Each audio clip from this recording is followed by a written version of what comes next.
Hello, morning, and welcome to this Dawn Busters Taste Challenge. We have from 1975 James Foxe, $8.99 for this 1 liter bottle at Broadway Liquor in New Orleans, right off on the corner Broadway and US Highway 90 on the eastbound side of the 4-lane highway. Okay, six-lane way, 6 lanes at that spot. Good morning, says Craig. Good morning to you, Craig Swinson. That's right. I forgot that US Highway 90 is 6 lanes, 3 on each side from the Huey Long Bridge all the way to the Superdome. The interchange with Interstate 10. That's right. Okay, well, that doesn't matter. But you can go kind of fast on it usually because with that many lanes, it allows traffic to move. All right, anyway, Caliber Premium Canadian whiskey is the challenger. It's got the crown for the Dominion of Canada, 2 maple leaves, purple for the royal family.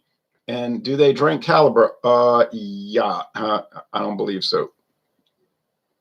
And there's no backside, there's no back label, it's all on the front. Bottled by I.W.A. Distilling of Louisville, Kentucky. This bottle was $5.96. Repeat, $5.96. Is that the best deal? No, because you can actually buy the big jug bottle with the handle, 1,750 milliliters for $9.96. $9.96. They're both 80 proof. SK Reviewer. Oh, hello there. Checking out the live video. Just drinking water for me right now this morning. Okay, sounds good. I drank 3 cups of coffee. First one had brown sugar and milk in it. Second 2 just milk, 2%. Okay. I was pretty shaken up yesterday because I got it wrong, and I had Seagram's VO Gold, the 8-year age Seagram's VO Gold. So, I thought I'm going to nail this one. This would be a snap. Oh, no. You say, oh, you were ranting and raving about politics and coronavirus and all that. But I always do that, right? So that's no excuse. That's just like normal. So nice little pourer, built-in pourer here. It comes out real nice. Got to watch it, though, because you'll pour half the bottle out. So, no, I can't use that. I could try to use that excuse, but it'd be a farce. It was just that, but there are signs. If you go back and watch that video, there were signs that I was getting it wrong, like interspersed with the rant and raving and all of that stuff.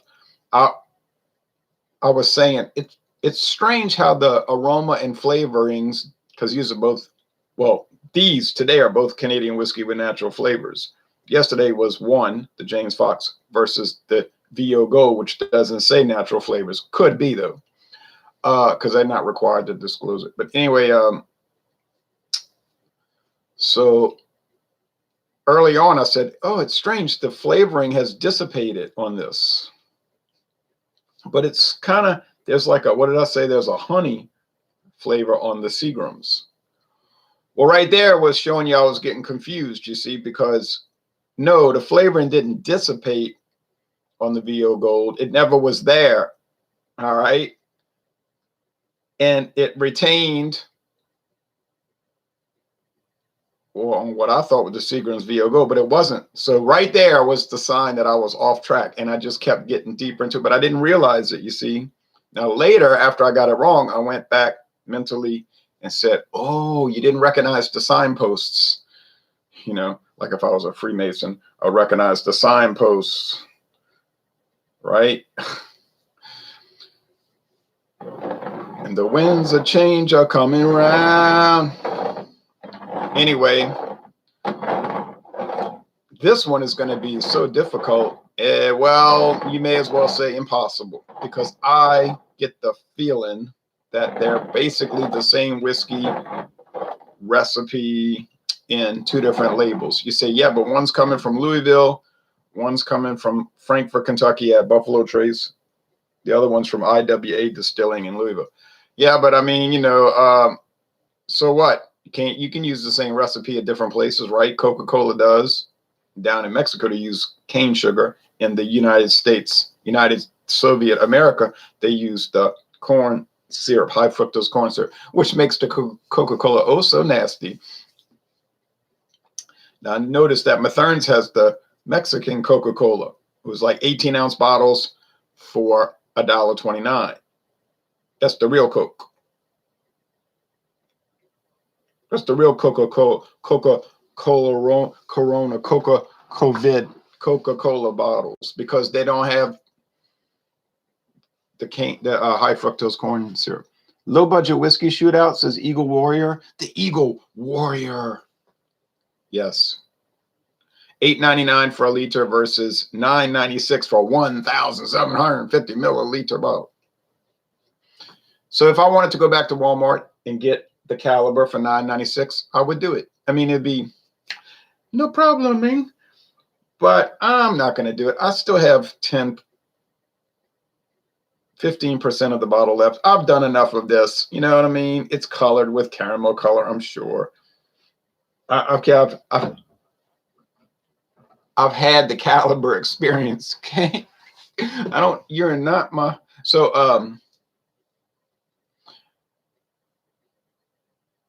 I got other Canadian whiskeys I need to break open. So the Crown Royal Bourbon Mash, or as they were calling it temporarily, the Blender's Mash. Okay, so, and then I want to keep doing more and more of those more premium Canadian whiskeys. I know what the cheaper ones taste like. They're fine, no problem. Yeah, if I find some other cheap ones like Royal Canadian and all that, well, I'll try them. Well, yeah, sure, I'll try them, because you mean $6.99 a bottle. Why not, right? But great reviews, dude. Are you drunk? No. I haven't even drunk. I haven't had any alcohol since 7 o'clock last night. No.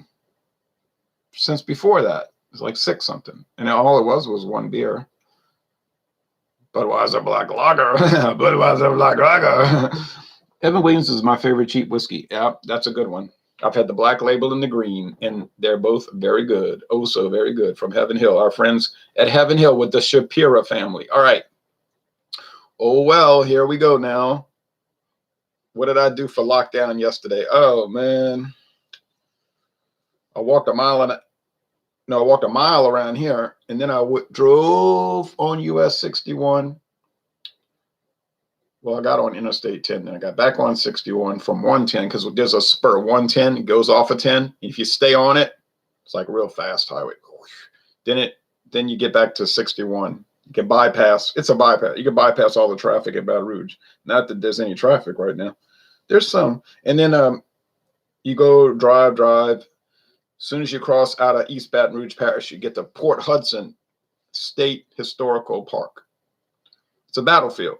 The Battle of Port Hudson's the last Confederate defensive area to be captured in the war on the South in 1863. So it held out even longer than Vicksburg. But it's huge. I mean, you could never walk on all the trails. Well, maybe in a whole day you could. So I was walking, and finally I said, well, I'm not going to Mississippi, because there's a National Wildlife Refuge there. But I just said, well, there's many actually, but I said, I'll just come back. Did some beer shopping, but I didn't see anything remarkable. I didn't buy anything. It was cool, and it was really something. There were a good amount of people hiking out there, and there's hill. It gets very hilly. You think of Louisiana, you think of flat, right? Flat. But when you get to Baton Rouge, it starts getting hilly, and by the time you get to Port Hudson, it's very hilly, and you got to climb up. And there's ravines, and it tells you on the sign, do not go in the ravines, because people would go down these ravines and get trapped, and they got to rescue them and everything. And then Glip says, I am drunk. Well, how about that? Toilet paper delivery business, right? So, says Flacco. Hey, Flacco over there in Texas did a 4-mile hike yesterday, says JBD. Good. It's good. Get exercise. Be healthy. Sitting inside in the dark, not healthy. Be susceptible to sicknesses and whatnot. Be out there walking healthy, breathing fresh air. Be stronger against these things. Okay, here we go. I'd like to go back to Port Hudson because there's so many trails. The trail network is incredible. And there's creeks running through there.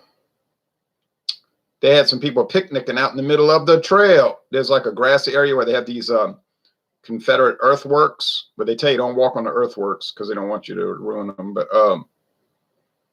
there was a man, his wife, 2 kids. They were sitting on a blanket in the middle of there eating, picnicking. Then 2 girls running, jogging. They came zooming past me. I wish one would have gone a little slower, but they were. I said, look, this is a known area, man. You ever had Irish wheat wet field? It's a single malt from Canada, a knockoff of the traditional Irish whiskey. They call it single malt, but it's more like a blended whiskey. Awful, awful stuff. I never even heard of it. Tastes like mouthwash and dish soap. It's probably worth a review if you can find it. Blue Ribbon said they murdered Southerners. Yes, but 300,000 stayed down here permanently on a permanent in-ground vacation. So, hey, you know, I felt sorry. I was looking at these photos and they were saying this guy from Maine got killed. They were charging the earthworks and they got shot down. And this other one got killed, and his brother or his cousin had to send a letter back to Wisconsin say he got killed. And I said, that's sad because they could have stayed at home and been with their families, had a good life. And they came down here invading these people's country, our country, and got themselves shot up and blown up. But that's the way it goes with these empires, you know. But anyway, it was very interesting. Okay. And they were showing how the Confederates built these like kind of put together landmines, you know what I mean? Improvised explosive device. And when they start charging up the hill, they set them off with a string, boom, boom, blowing them up. I said, yeah. But eventually they surrendered because they were surrounded. They weren't going anywhere. So they said, well, we're out of food. We may as well give up. And I'm going to do the review. I like what the guy says. This Yankee soldier from Wisconsin, I think, says they were calling out to each other. He says, hi. He says, what do you think about our shooting? And the Alabama guy up there in the earthworks says, y'all shoot pretty well. No complaints here.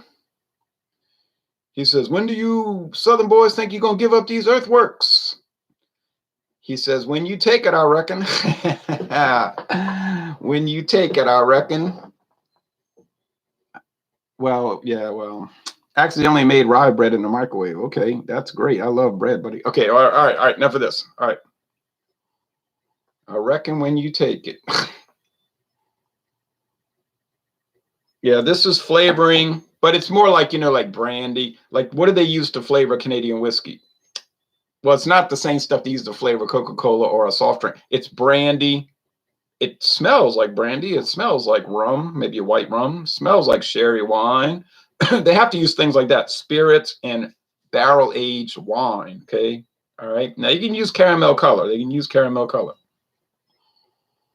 That's the most common food coloring in the world. Take sugar, you brown it, you liquefy, you put it in a bottle of caramel color. You know, not complicated. And then they got people like Food Babe talking about, it's going to cause you cancer. It's like, who would be dumb enough to believe that?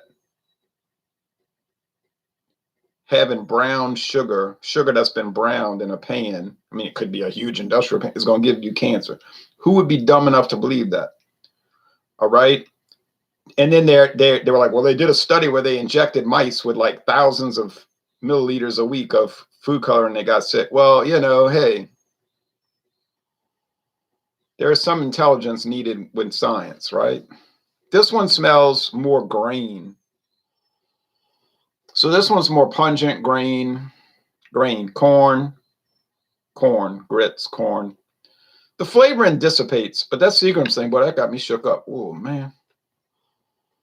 This smells just like corn whiskey. You want to be honest? Let's be honest. It smells like distilled corn. You say, well, that's bourbon. That's what bourbon is. Exactly. But the difference is bourbon can only be made in the United States, and it's aged in a new, never before used charred barrel. Oak barrel. It has to be oak.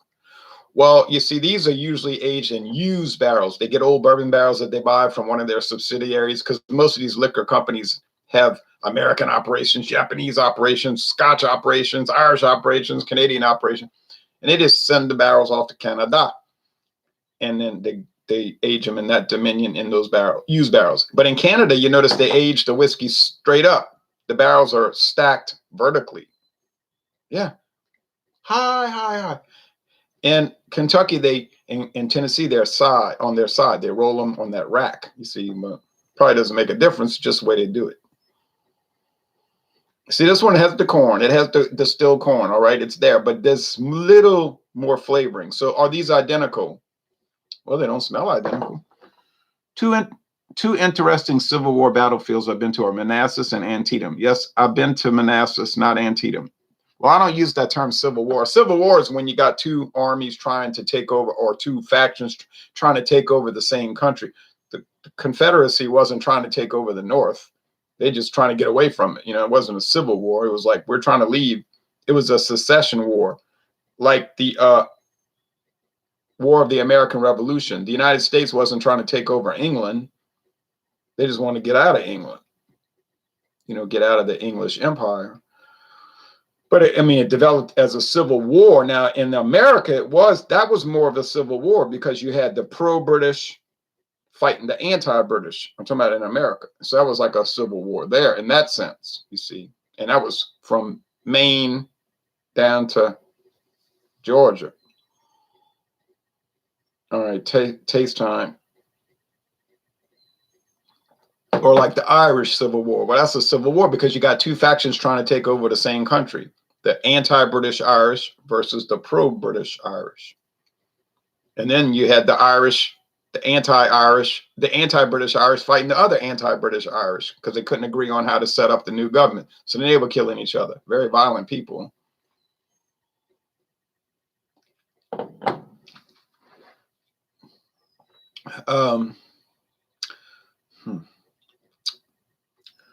Took too big of a gulp.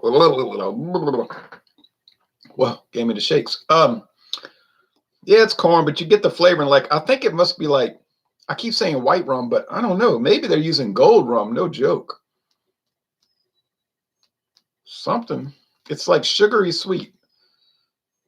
It's fairly smooth, you know, it's easy going. Is it world class? Think about the question that was asked. Is it world class? You think it's world class for $5.96 a bottle? Come on. Nobody watching these videos asks questions like that. They know it isn't. On the other hand, it's not rot gut like some people would claim. Wrong. A lot of these inexpensive Canadian whiskeys can be pretty dang good. Actually, they're almost all pretty good. Well, I'm gonna tell you, these things are so they're so similar. I can't see where you would be worrying one to the other. All right, you can make whatever cocktails you want to make. Fine, you can make whatever, you know, highballs. It doesn't matter. Get a tall glass, get some ice and a cherry, maraschino cherry. You know what I'm saying? So what would be the only thing to consider on this? You know what the only thing would be. Price. It's like yesterday, the Seagrams. It has a prettier bottle. It's aged 8 years. It's nicer, okay? But is it worth $22.99 compared to $8.99? I don't think so. I wouldn't do it. I mean, I couldn't even tell them apart. And I was trying to be careful, you know, in between ranting and raving. So am I seeing so far, am I seeing a great advantage for paying $10, $12, $13 more for the more expensive Canadian whiskey? The answer, no. Is there an exception? Yes. And what is it? It is the Canadian Club 12-year age special edition. They changed the name so many times, you know, whatever you want to call it. Small batch. That one is worth it. It tastes like straight up bourbon. Like if you drank that, you could give that to somebody and say, yeah, you want to drink some bourbon? What is it? Oh, you could trick them. It's a Kentucky tavern or something. Oh, they say, oh, yeah, I love bourbon. It's better than stinking Canadian whiskey. Then you could be like, sorry, gotcha. It is Canadian whiskey.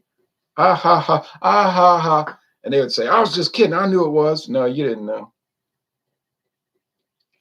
That's $24.99. John and Ilya gave me that bottle as a gift. Now, that one's worth it. Okay, yeah. But all the rest, I say, no.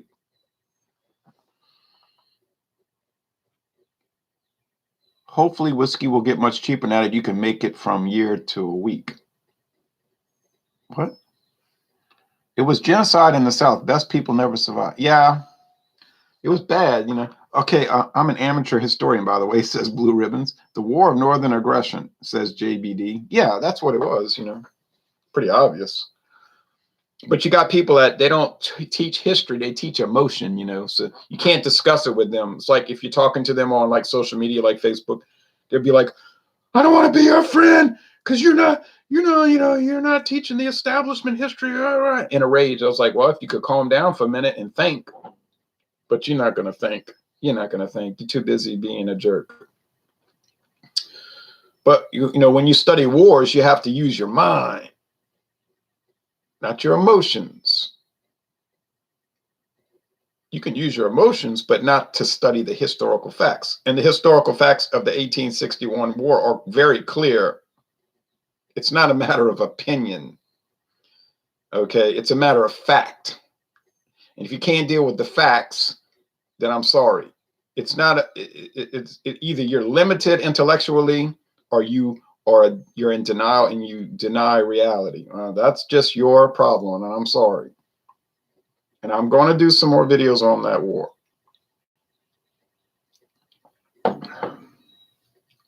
These are smooth. These are nice. They're fine. Are they fantastic? Hey, I don't know what fantastic Canadian whiskey is, really. Okay, it's the Canadian Club 12-year age. That's the only one I ever had that was fantastic. All right? None of the others were fantastic, but most of them were good. Now, the Gibsons I took issue with. It was harsh and it's just kind of like sandpaper on your face. It's not smooth. It's kind of rough. To me, Heir to the Throne, same thing. Every sip you take, you're gritting your teeth like, argh. In my opinion, that's not a good attribute. You might think, oh, it's got character. Be a man. Don't be a wimp. Smoothness is for wimps. Well, then I'll be a wimp.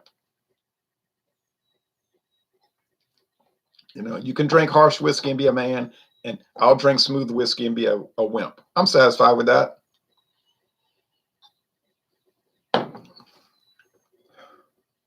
Is there anything off-putting, unpleasant, or offensive about these two? No, not at all. Not at all. Not at all. Yeah, that's right. Oh, yeah. Okay, well, we could go on and on about various things. But anyway,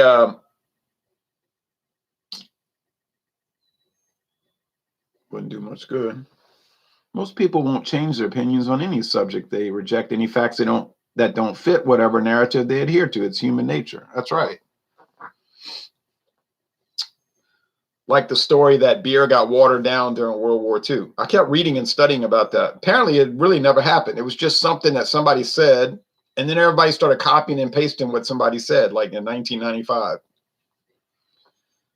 And if you go back, you're like, well, I got references. Yeah, but the reference just says a reference to another reference, a reference to another reference. It's sort of like this, like, myth that somebody started. And so then, people believe it. All right, let's see. I think this.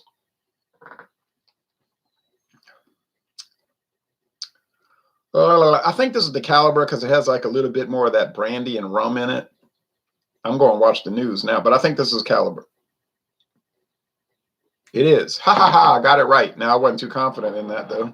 It doesn't mean much. All right. So the next one coming up is going to be Canadian Crest. And I wouldn't get too excited about that one, but it'll be interesting, I guess. Thanks for watching this video production. Now it's on to the local corrode.